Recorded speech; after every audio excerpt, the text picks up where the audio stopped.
want to talk about your attitude. Some people have an attitude. I'm not talking about the people that are turning colors now. Say all of us have an attitude.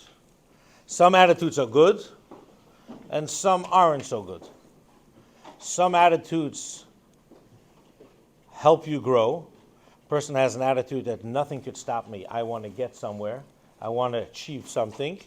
And they will, as long as you have that attitude, chances are you'll get there. And some people have a careless attitude. I can't. It's not possible. I was already told when I was younger I can't. And they believe it.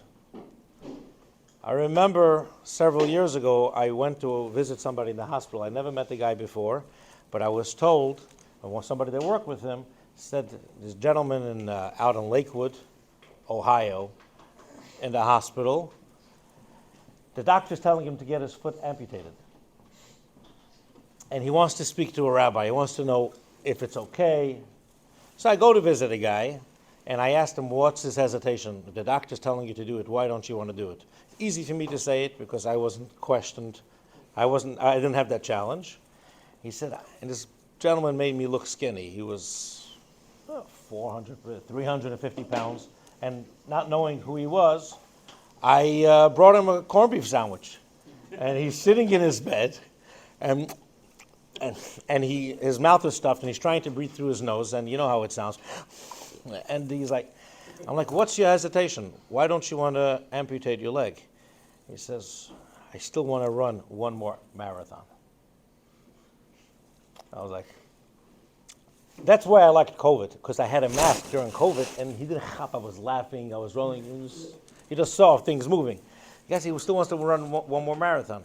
So I said, let's look it up. We pulled out my phone, and we see how many people ran marathons with an amputated leg. They have a fake, they could do it. I put a doctor on the phone, and the doctor says, what did they tell you? And a podiatrist said, well, basically, he said over what they told him, he said, if you don't cut off your leg, you're going to die in the next couple weeks. But this guy, even though he's by nature, with his weight and with he still had an attitude, he wants to run. I don't know if it ever happened. I think I buried him not too much longer afterwards, but at least he had the attitude. The attitude that people have that I can't, they say it long enough, they believe it, and they taka can't. This week's Parsha, we see a very similar person that had an attitude that at the age of 15, he has this attitude that I can't, I'm a nobody. And Taka, he couldn't, and Taka was a nobody. And it's Rashi, the Medrash brings it down. We talk about a gentleman, his name is got related to some guys over here. Some of you have an uncle. We all have an uncle that we don't talk about. Our uncle's name is Esav.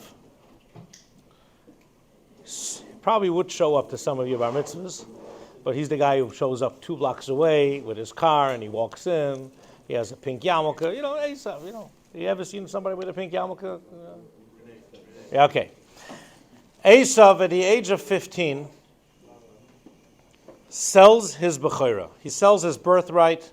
He's the firstborn, and according to the Torah, a bechorah inherits, gets pishnaim, gets double portion.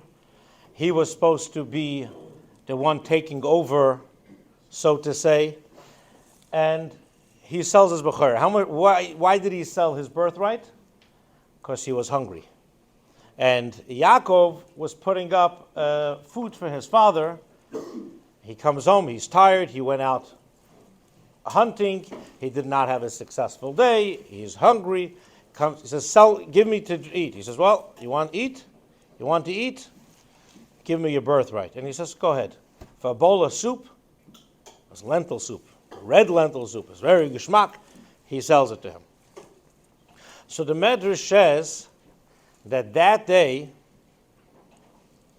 the Rashi brings it down, that day Avram Avinu was nifter. Avram Avinu was supposed to live 180 years.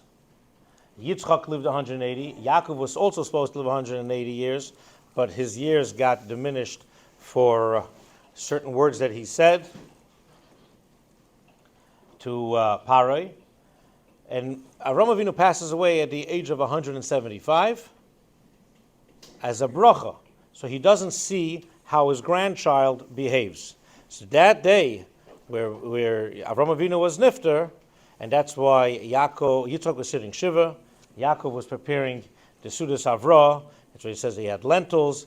So you give something round. It could be an egg, bagels that we give to a person right after the Levaya, the first meal. So the Medrash says that he did 5 terrible things. The day that he sold his Bechorah, he sold a Bechorah. He killed somebody. He acted immoral with a woman. Gave Haragas a Nefesh. The last one is Kafar. Bizas a Bechorah. Killed somebody. Ovid Avodah Zarah. Kafar Be'ikr, and there's one more, whatever. There's 5 terrible things that he has done that day. Lashon Hara. Esav was red, Yaakov was don't red. So the question is, did he do all of it in one day? Is it possible for a person to do all of this? He killed somebody, it was Kafar Be'ikr, his Mevazah Bechorah, we know he did. And he was Ovid Avodah Zarah. And did he do everything in one day? So I have heard from my father-in-law, he said it doesn't have to mean that he did it all in one day. He did it because of one day. The day that he sold the Bechorah, what's the pasuk say? When Yaakov tells him, sell to me the Bechorah, Vayemer Yaakov. First you have Esav says to Yaakov, Haliteni namen adam azaki oifanechi. Give me from this red thing that you're cooking over there because I am tired. Alken kosh moyedem. That's why his name was Edom. Vayemer Yaakov. Yaakov says, Michro chayim es b'choras choli. Sell to me as clear as the day your bechorah. So did he say yes or no? Vayemer Esav. Esav says, Hine anechi hoylech lomas. Behold, I'm going to die. Lomas eli bechorah. Why do I need a Bechorah? What does it mean I'm going to die? Most people are eventually going to die. Does a person say, why should I make $1,000? I'm eventually going to die. Why should I go out for dinner? I'm going to die. Nobody says that. You live your life. You function like a normal person, even though we're all going to die. So why, when it came to selling the Bechorah, does he say, why do I need it for? I'm going to die. Why do I need a Bechorah? The answer is, he knew as a Bechor, he's going to be serving in the Beis HaMikdash. One of the halachas of serving in the Beis HaMikdash, you can't drink beforehand. There's a kohen that drinks beforehand is going to die. So he's saying, Hine hanechi haylech lamos.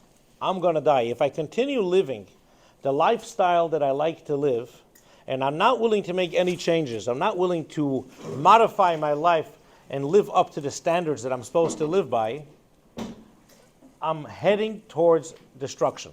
I'm going to die. Lama zeli b'chorah. Why do I need a b'chorah?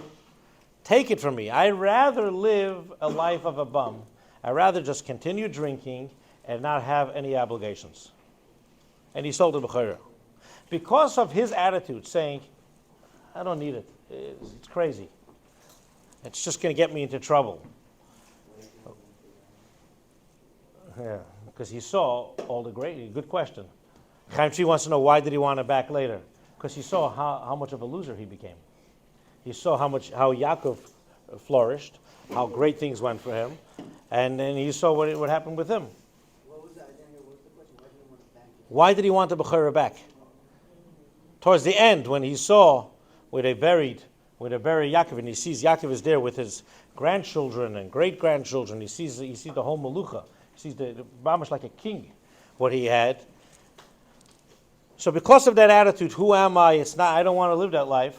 Eventually, that caused him to kill somebody, to live an immoral life, to be kaifer in HaKadosh Baruch Hu, it's because you have that attitude, who am I? I don't want to change. When a person changes their attitude and says, maybe I can't do it right now. If I would start training right now to run a marathon, I don't think I would be able to run it by tomorrow. But if I start, I know, you have a good attitude. I'm talking about myself. But if I say I want to do it, and I push myself, within a year I could do it. Yeah, I'll be running, I'll lose my breath right away. But the next day I push myself and I don't give up, and you don't give up, and you don't give up. And you'll see there's so many people that they thought they'll never do it. And eventually, but they believed in themselves. And any person that believes in themselves, say, I can do it. And you look at other people that are similar to you, who have done the same. They did not let a disability control them. They didn't let anything. Don't look at them. They didn't let a hiccup hold them back.